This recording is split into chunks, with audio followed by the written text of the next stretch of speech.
Greetings from sunny Visalia, California. My name is Sean Michael Fox, and I'm going to be discussing the position of speaking in tongues as it relates to spirit baptism according to Assemblies of God's position.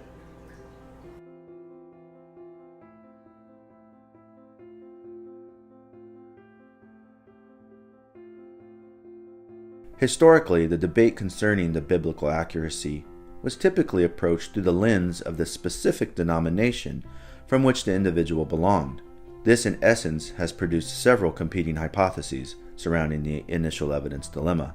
This paper will consider the four following hypotheses: Assemblies of God hypothesis, but mostly concerned with it being considered the spiritual language; Keener's hypothesis that states the initial evidence will be in the form of xenolalia, also known as a human language; Grudem's hypothesis states that the initial evidence does not always occur, nor does it need to occur; and Hurtado's hypothesis states that there is no need for the initial evidence and is actually poor exegesis.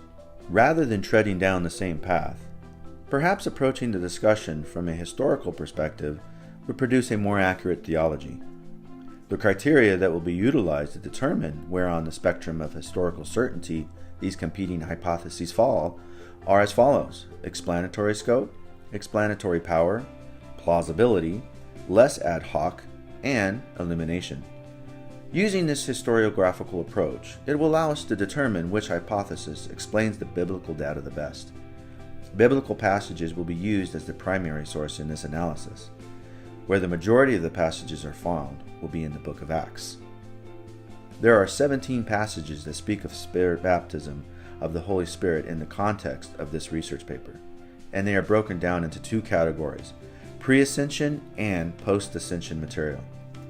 If both categories are included for the sake of discussion, we find that 88% of the biblical passages support a physical manifestation as an initial evidence following the baptism of the Spirit.